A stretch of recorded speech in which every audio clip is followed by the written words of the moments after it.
बिस्मिल्लाहिर्रहमानिर्रहीम। अस्सलाम वालेकुम स्टूडेंट्स, मेरा नाम तैयब इनायत है और जैसा कि बच्चों हम फेडरल बोर्ड की सेकंड ईयर की केमिस्ट्री के हमने चैप्टर नंबर 20 कंप्लीट किया। अब हमने चैप्टर नंबर 23 यहाँ डिस्कस करना है, दैट इज़ एनवायरमेंटल केमिस्ट्री। ठीक है, सो आज एनवायरमेंटल केमिस्ट्री का हमारा इंट्रोडक्टरी लेक्चर होगा। एनवायरमेंटल केमिस्ट्री स्टार्ट करने से पहले बच्चों मैं आपको बता दूं कि यहाँ पे इस चैप्टर के अंदर हम डिस्कस करेंगे अपने एनवायरनमेंट के बारे में। सो ये चैप्टर सिर्फ केमिस्ट्री के स्टूडेंट्स के लिए इम्पॉर्टेंट नहीं है, ये चैप्टर हर एक जो है वो इंसान के लिए इम्पॉर्टेंट है।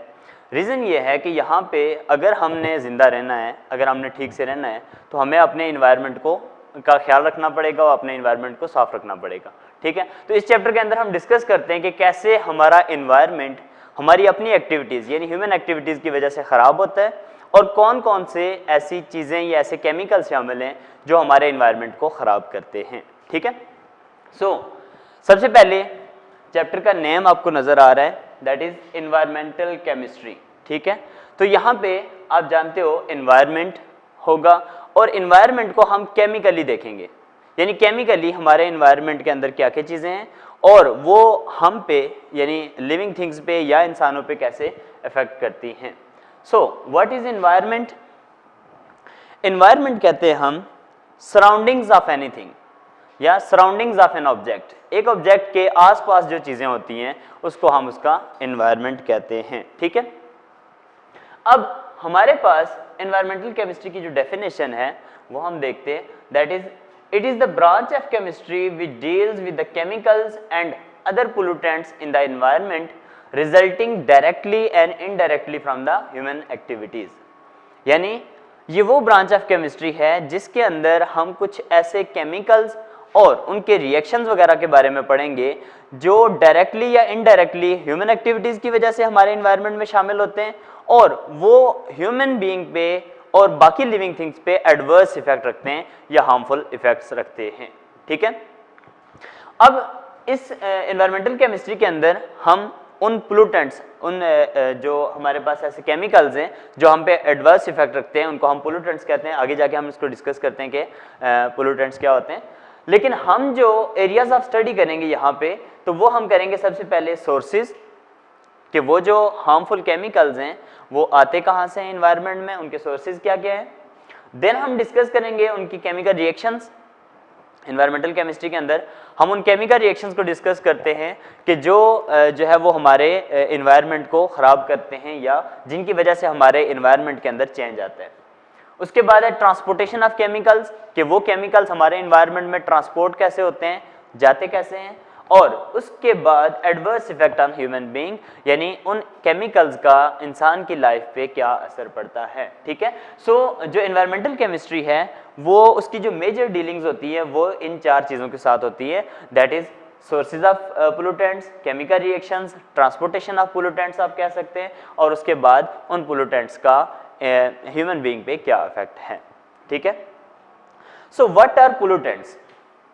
बच्चों पोल्यूटेंट्स एक ऐसे केमिकल्स होते हैं जो कि हमारे पास लिविंग थिंग्स पे हार्मफुल इफेक्ट्स रखते हैं। ठीक है, तो पोल्यूटेंट को हम ऐसे डिफाइन कर सकते हैं कि एनीथिंग या any chemical that adversely effects on human health, quality of life और नेचुरल फंक्शनिंग ऑफ इकोसिस्टम। हर वो केमिकल जो हमारे एनवायरनमेंट के अंदर हो और वो ह्यूमन हेल्थ पे, क्वालिटी ऑफ लाइफ पे या नेचुरल फंक्शनिंग ऑफ इकोसिस्टम पे हार्मफुल इफेक्ट्स रखता हो तो उसको हम पोल्यूटेंट्स कहते हैं। ठीक है, and what is ecosystem? Ecosystem बच्चों होता है part of our environment where living things interact with non living things. ठीक है, जब लिविंग थिंग्स और नॉन लिविंग थिंग्स इकट्ठे जो है वो एक दूसरे से इंटरेक्ट करते हैं तो उसको हम इकोसिस्टम कहते हैं। तो हमारी अर्थ के ऊपर एक ऐसा इकोसिस्टम प्रेजेंट होता है कि जिसके अंदर हम लिविंग थिंग्स और नॉन लिविंग थिंग्स एक दूसरे से इंटरेक्ट करते हुए रहते हैं। तो अगर कोई केमिकल इस इंटरेक्शन को ख़राब करता है या नेचुरल जो इंटरेक्शन है इसके अंदर थोड़ी सी तब्दीली ले आता है, जैसे आपने ग्लोबल वार्मिंग वगैरह पढ़ा हुआ है, तो इस तरह की चीज़ें, तो वो फिर हम उसको कैटेगराइज करते हैं एज अ पोल्यूटेंट।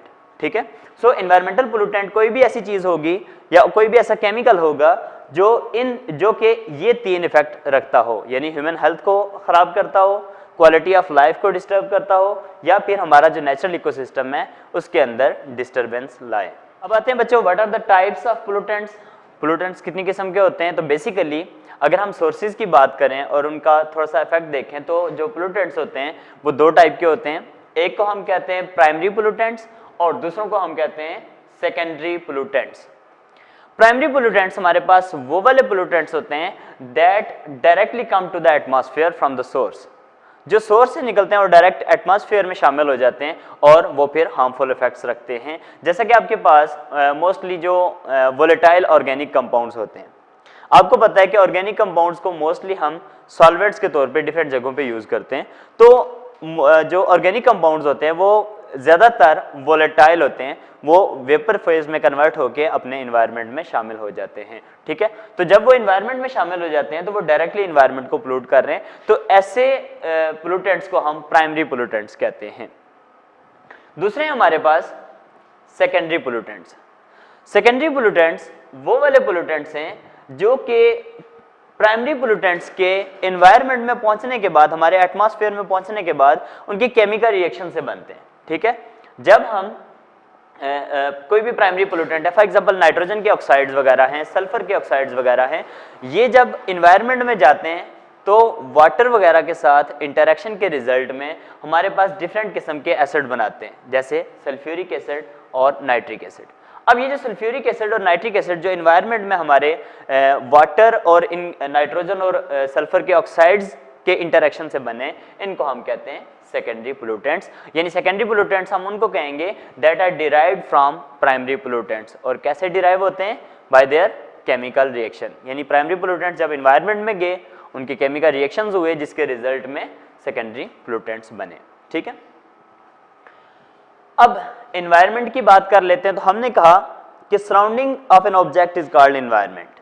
अब अगर हम ह्यूमन बीइंग की बात करें, हम अपनी बात करें, तो हमारा जो एनवायरनमेंट है ये हमारा एनवायरनमेंट हमारी अर्थ है। ठीक है, क्योंकि हम जमीन पे रहते हैं, अर्थ पे रहते हैं, तो ये हमारा एनवायरनमेंट है। अब इस एनवायरनमेंट को अगर हम कैटेगराइज करें तो हम इसको 4 कंपोनेंट्स में डिवाइड कर सकते हैं। हमारा जो एनवायरनमेंट है उसके हम 4 कंपोनेंट्स में इसको डिवाइड कर देते हैं। सबसे पहला कंपोनेंट है एटमॉस्फेयर। एटमॉस्फेयर बच्चों कहते हैं अर्थ की सरफेस से लेके स्पेस तक दरमियान में जितने भी एनवेलप ऑफ गैसेज हैं, जितनी भी गैसेज यहाँ पे प्रेजेंट हैं, इसको हम कहते हैं एटमॉस्फेयर। ठीक है, उसके बाद दूसरा कंपोनेंट है हमारे एनवायरनमेंट का, दैट इज हाइड्रोस्फेयर। हाइड्रोस्फेयर हमारी अर्थ के ऊपर जितनी भी वाटर बॉडीज हैं, वाटर बॉडी से मुराद जहां जहां पे भी पानी प्रेजेंट है, जैसे आपने अगर ग्लोब देखा हो तो आप देखते हो कि हमारी जमीन का जो मेजर पार्ट है उसके ऊपर पानी है। तो ये जो जैसे ओशन हैं, लेक्स हैं, रिवर्स वगैरह हैं, तो ये सारे का सारा पानी वाला पार्ट जो हमारे एनवायरनमेंट का है उसको हम कहते हैं हाइड्रोस्फेयर। ठीक है, उसके बाद है लिथोस्फेयर। लिथोस्फेयर कहते हैं जो हमारे एनवायरनमेंट का हार्ड एंड रॉकी पार्ट है, यानी जो अर्थ क्रस्ट है, या आप आसान लफ्जों में ये कह सकते हैं कि ड्राई लैंड जो हमारे एनवायरनमेंट यानी हमारी ज़मीन की है, उसको हम कहेंगे लिथोस्फेयर। जो हमारा अर्थ क्रस्ट है, जो ड्राई है, जहाँ पे पानी नहीं है, तो उसको हम लिथोस्फेयर कहेंगे। और जो चौथा हमारा कंपोनेंट है हमारे एनवायरनमेंट का, वो है बायोस्फेयर। बायोस्फेयर हम उस सारे एरियाज को कहेंगे विच सपोर्ट लाइफ, जहाँ पे लाइफ एग्जिस्ट करती है या जहाँ पे लाइफ हो सकती है। लाइफ से मुराद कोई भी लिविंग ऑर्गेनिज्म है। ठीक है, यहाँ पे लाइफ से मुराद ये नहीं है कि जहाँ पे इंसान रह रहा होगा तो उसको हम बायोस्फीयर कहेंगे। यहाँ पे लाइफ से मुराद कोई बैक्टीरिया हो सकता है, कोई फंजाई हो सकता है, या कोई भी लिविंग थिंग है जो रह रही है, तो उसको हम बायोस्फीयर कहेंगे। सो बायोस्फीयर हमारे पास डिफरेंट जगहों पे हो सकता है, जैसे एयर के अंदर भी बैक्टीरिया, वायरस और इस तरह के जर्म्स वगैरह और भी बहुत सी चीज़ें प्रेजेंट होती हैं। इसके अलावा लेक्स हैं, इसके अलावा ओशंस हैं, रिवर्स हैं, इन चीज़ों में भी लाइफ एग्जिस्ट करती है। तो जहाँ जहाँ जो कंपोनेंट हमारा लाइफ को सपोर्ट कर सकता है तो उसको हम बायोस्फीयर कहते हैं। अब बच्चों हमारा जो मेजर कंसर्न होगा इस चैप्टर के अंदर वो होगा जो हमारे एनवायरनमेंट का ये वाला पोर्शन है, दैट इज एटमॉस्फेयर। ठीक है, तो इस पे होगा, तो इस पे थोड़ी सी बात कर लेते हैं। देखें हमारा जो अर्थ है यहाँ पे, तो अर्थ की सरफेस से लेके हमारे पास जहां तक ग्रेविटी एंड करती है, तो यहाँ पे एक हमारे पास एनवेलप ऑफ गैसेज होता है। फॉर एग्जांपल हम इतनी सराउंडिंग में कर लें, तो ये जो एनवेलप ऑफ गैसेज है, इसको हम कहते हैं एटमॉस्फेयर। ठीक है, ये अगर हम इसको अर्थ कंसिडर कर लें, ठीक है, इतनी छोटी सी तो नहीं होती लेकिन हम कंसिडर कर सकते हैं, तो ये फॉर एग्जांपल अर्थ है, तो ये जितना भी एनवेलप ऑफ गैसेज है इसको हम कहते हैं हमारे पास एटमॉस्फेयर। अब एटमॉस्फेयर के अंदर सिर्फ गैसेज नहीं होती, और ये तकरीबन जो सराउंड कर रहा है अर्थ को, ये तकरीबन अर्थ की सरफेस से लेके 1000 किलोमीटर अबव तक होता है। ठीक है, जमीन की सरफेस से लेके 1000 किलोमीटर ऊपर तक का जो डिस्टेंस है, इसके अंदर हमारे पास डिफरेंट गैसेज होती हैं, और इस सारे एरिया को हम कहते हैं एटमॉस्फेयर। ठीक है, अब एटमॉस्फेयर की अगर हम कंपोजिशन देखें, तो नाम हम सिर्फ गैसेज का लेते हैं क्योंकि मेजर इसका पोर्शन जो होता है वो गैसेज होती हैं। तो एटमॉस्फेयर के अंदर हमारे पास डिफरेंट गैसेज प्रेजेंट हैं, और इन गैसेज में जो मेजर गैसेज हैं वो हैं नाइट्रोजन तकरीबन हमारे एटमॉस्फेयर के अंदर 78% तक होती है। ठीक है, इसके अलावा दूसरी जो मेजर गैस है वो है ऑक्सीजन, ये तकरीबन 21% होती है। ठीक है, सो हमारी एटमॉस्फेयर के अंदर अगर हम टोटल का हिसाब लगाएं तो तकरीबन ये 99% जो हैं ये हमारे पास ये दो गैसेज होती हैं, नाइट्रोजन एंड ऑक्सीजन। लेकिन इनके साथ साथ बाकी जो 1% हैं वो डिफरेंट ट्रेस गैसेज होती हैं, जिनमें हमारे पास हाइड्रोजन हो गई, हीलियम वगैरह, आर्गन वगैरह, क्रिप्टॉन वगैरह, और इसके अलावा एक बहुत ही इंपॉर्टेंट चीज दैट इज वाटर वेपर्स। ठीक है, तो ये सारी चीजें हमारे एटमॉस्फेयर के अंदर प्रेजेंट होती हैं। ठीक है, यानी अगर हम बाई मैस हिसाब लगाएं तो हमारा जो मेजर पोर्शन है वो नाइट्रोजन पे कंसिस्ट करता है तकरीबन 78%, उसके बाद हमारे पास ऑक्सीजन होती है दैट इज 21%, और बाकी जो हैं फिर हमारे पास हाँ ये सारी गैसेज और इसके अलावा कार्बन डाइऑक्साइड वगैरह भी प्रेजेंट होती हैं। ठीक है, तो मेजॉरिटी जो हमारा एटमॉस्फेयर है वो गैसेज पे कंसिस्ट करता है। ठीक है, तो इसलिए हम इसको जो हमारा एटमॉस्फेयर है इसको हम ये भी कह सकते हैं कि ये एक हमारा एयर ब्लैंकेट है अराउंड दी अर्थ। ठीक है, तो जिसने पूरे अर्थ को सराउंड किया हुआ है, एक एनवेलप सा है। ठीक है, अब इसके अंदर जो हमारे पास डिफरेंट गैसेज हैं वो डिफरेंट रोल प्ले करती हैं, और एटमॉस्फेयर जो है ये लाइफ को सस्टेन करने के लिए बड़ा इंपॉर्टेंट रोल प्ले करती है अर्थ के ऊपर। आप जानते हो कि डिफरेंट तरह के और भी प्लैनेट्स हैं, लेकिन प्लैनेट अर्थ पे अभी तक जो है वो लाइफ एग्जिस्ट करती है, तो उसमें जो है वो हमारे एटमॉस्फेयर का भी काफ़ी हद तक रोल है। अब बच्चों जैसा कि हमने अभी बात की कि एटमॉस्फेयर जो है वो हमारे अर्थ का एक गैसेस का एनवेलप कह सकते हैं, तो ये हमारे लिए बहुत इंपॉर्टेंट है। तो यहाँ कुछ इंपॉर्टेंस देख लेते हैं कि हमारी एटमॉस्फेयर क्या रोल प्ले करती है। ठीक है, तो यहाँ पे कुछ हमने पॉइंट्स लिखे हैं इनकी इंपॉर्टेंस के लिए, तो ये वन बाय वन करके देख लेते हैं। सबसे पहला है these gases absorb harmful radiation that is cosmic rays and electromagnetic radiations of the sun to protect life on earth, otherwise these rays are very harmful for living things on earth। आप जानते हो कि ज़मीन पे जो light आती है या एनर्जी भी कह सकते हैं आप, वो आती है वो सन से आती है। अब सूरज से डिफरेंट टाइप की रेडिएशंस हमारी ज़मीन की तरफ आती हैं, जिसमें से कुछ हाई एनर्जी रेडिएशंस होती हैं जिनको हम कॉस्मिक रेज कहते हैं। तो वो जब हमारे अर्थ के एटमॉस्फेयर के अंदर एंटर होती हैं तो कुछ जो हार्मफुल रेडिएशंस हैं वो इन एटमॉस्फेयर के अंदर जो गैसेस प्रेजेंट हैं उनकी वजह से हमारे एटमॉस्फेयर के अंदर ही एब्जॉर्ब होके रह जाती हैं। ठीक है, वो ज़मीन की सरफेस तक नहीं पहुंच पाती, क्योंकि आप जानते हो कि ज़मीन की सरफेस पे लिविंग थिंग्स रह रही होती हैं, तो अगर वो हार्मफुल रेडिएशन ज़मीन तक आती हैं तो उससे फिर लिविंग थिंग्स जो हैं वो डिस्टर्ब होती हैं। ठीक है, उनको प्रॉब्लम हो सकती है, क्योंकि ये हार्मफुल रेडिएशन जो होती हैं कुछ ऐसी भी होती हैं जो कि कैंसर काजिंग होती हैं, एंड वो जो है वो हमारे लिए हार्मफुल हो सकती हैं। अब इन गैसेज में आपके पास और भी बहुत सी गैसेज हैं जो कि इन रेज को रोकती हैं। एक बहुत ही फेमस गैस आपने नाम सुना होगा, दैट इज ओजोन। ठीक है, जो O3 है। तो आप जानते हो ये जो ओजोन है O3 की फॉर्म में, ये हमारे एटमॉस्फेयर के अंदर प्रेजेंट है, जो क्या करती है कि सूरज से जो अल्ट्रावायलेट रेडिएशंस आ रही हैं उनको ये एब्जॉर्ब कर लेती है और उनको ज़मीन तक नहीं आने देती, ठीक है, जिसकी वजह से ज़मीन की सरफेस पे जो लिविंग थिंग्स हैं वो उससे बच जाते हैं, ठीक है। तो सबसे पहला जो रोल प्ले करता है हमारा एटमॉस्फेयर, वो ये करता है कि atmosphere protect us from harmful radiations of the sun, ठीक है, जो सूरज की हार्मफुल रेडिएशंस है उनको रोक के हमारी हेल्प करता है। दूसरी बात, nitrogen is used by nitrogen fixing bacteria.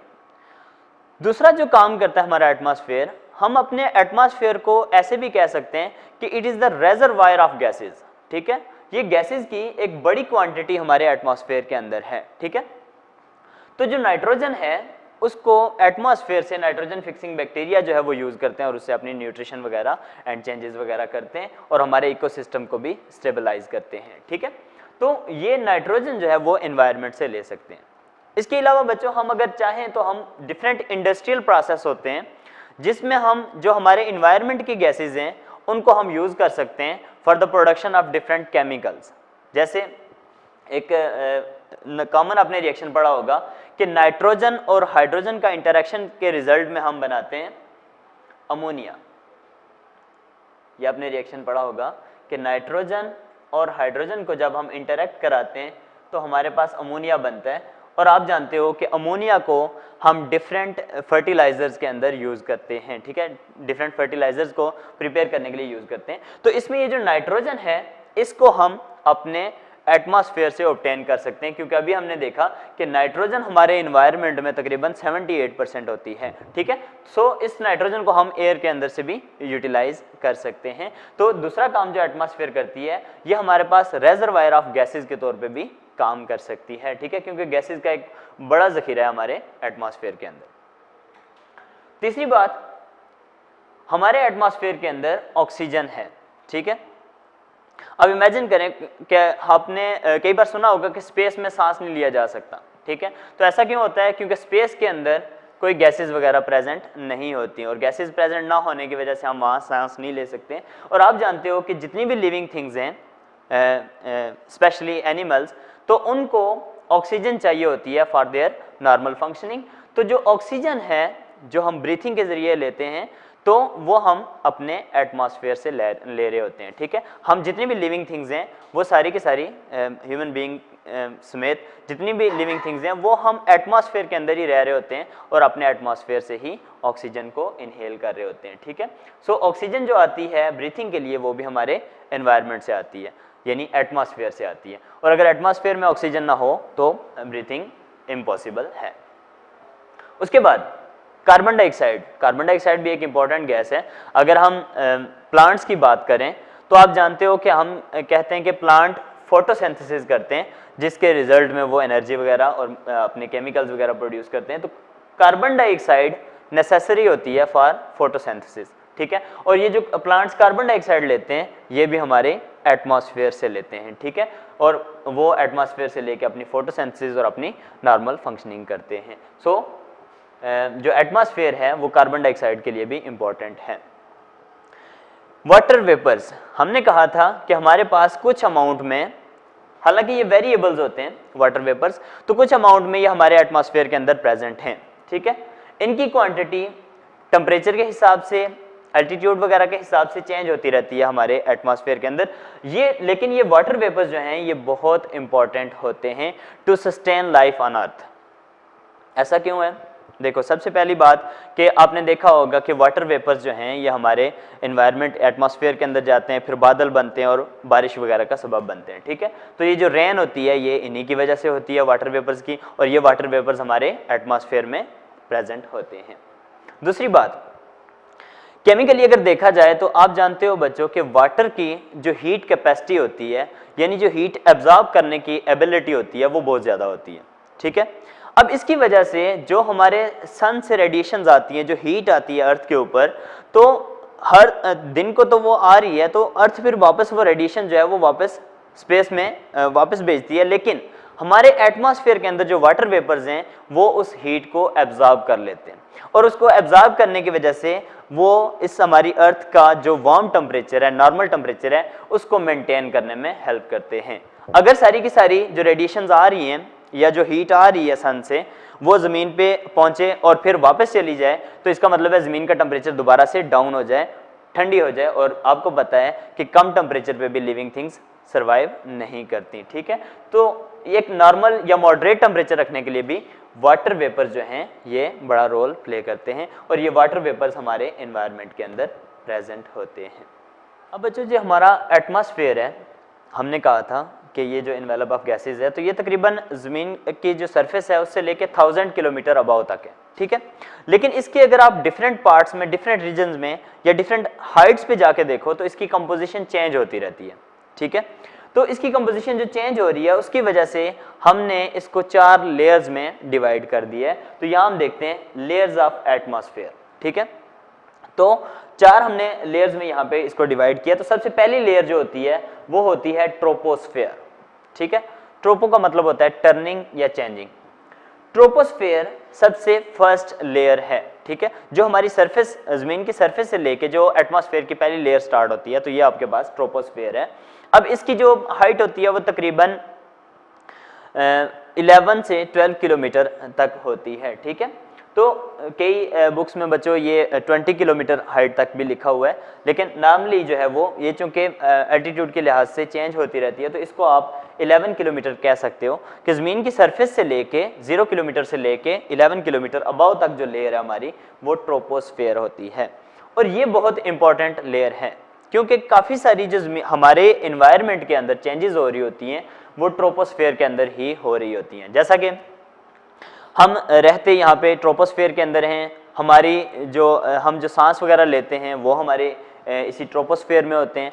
हमारी जो वेदर चेंज हो रहे होते हैं, जो मौसम की तब्दीलियाँ आती हैं, ये भी हमारे ट्रोपोस्फेयर में होते हैं। और ये जो आपके क्लाउड्स वगैरह हैं ये सारे ये भी इसी हाइट के अंदर ही होते हैं, ट्रोपोस्फेयर के अंदर ही। ठीक है, सो हमारा जो स्पेशली जो ह्यूमन बीइंग डायरेक्टली इंटरेक्ट करते हैं तो वो ट्रोपोस्फेयर से करते हैं, और ट्रोपोस्फेयर के अंदर जो चेंजेस होती हैं वही हमें इन्फ्लुएंस करती हैं। और यहाँ पे ट्रोपोस्फेयर के अंदर ही जो पोल्यूटेंट्स होते हैं वो ज़्यादा हम पे हार्मफुल इफेक्ट रखते हैं क्योंकि वो डायरेक्टली इंटरेक्ट करते हैं लिविंग थिंग्स से।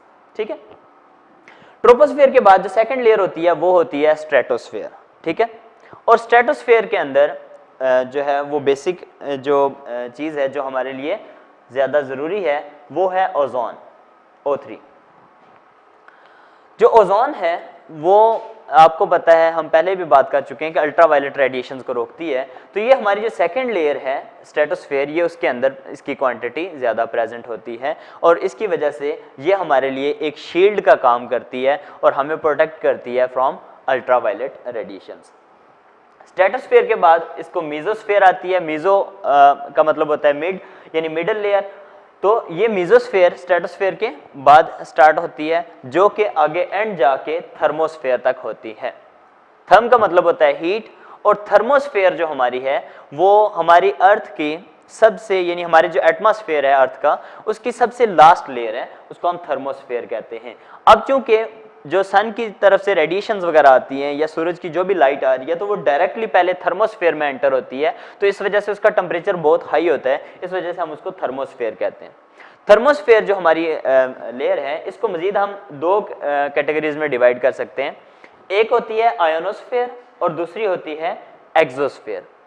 आयोनोस्फेयर थर्मोस्फेयर का वो पार्ट है जिसमें डिफरेंट गैसेस के और डिफरेंट एलिमेंट्स के आयंस वगैरह प्रेजेंट होते हैं और फ्री इलेक्ट्रॉन्स प्रेजेंट होते हैं, या इन जनरल वर्ड्स आप ये भी कह सकते हो कि फ्री आयंस और फ्री इलेक्ट्रॉन्स वगैरह जहां प्रेजेंट हो तो उसको, उस स्टेट को हम प्लाज्मा स्टेट कह सकते हैं। तो ये तकरीबन प्लाज्मा सा यहाँ पे थर्मोस्फेयर के अंदर प्रेजेंट होता है। और उसके बाद सबसे एंड वाली लेयर होती है दैट इज एक्सोस्फेयर। एक्सोस्फेयर के बाद हमारी एटमॉस्फेयर जो है वो ख़त्म हो जाती है। ठीक है, फिर उसके बाद स्पेस जो है वो स्टार्ट हो जाती है। ठीक है बच्चों, जो आज की जो सारी डिस्कशन थी हमारी, इसमें जो मेन थीम था वो ये था कि सबसे पहले हमने जानना है कि what is environment, what is environmental chemistry, environmental chemistry किस किस चीज़ को डील कर रही है, उसके बाद पोल्यूटेंट्स क्या होते हैं, और उसके बाद हमने थोड़ा सा जो है वो डिस्कशन की है हमारी एटमॉस्फेयर के ऊपर कि एटमॉस्फेयर क्या है, उसकी लेयर्स कितनी हैं और उसकी इम्पोर्टेंस क्या है। ठीक है बच्चों, तो ये सारी चीज़ें आपने देख लेनी है। इसमें अगर कोई क्वेश्चन वगैरह है तो वो आप पूछ सकते हैं। और इसको सही तरह से अपने रीड आउट करना है। अगेन मैं कह रहा हूँ ये चैप्टर ना सिर्फ केमिस्ट्री स्टूडेंट्स के लिए बल्कि सबके लिए इंपॉर्टेंट है, क्योंकि अगर अपने इन्वायरमेंट को ठीक रखोगे तो आप ठीक रहोगे, अदरवाइज इन्वायरमेंट आपको अफेक्ट करेगा और क्वालिटी ऑफ लाइफ को डिस्टर्ब करेगा।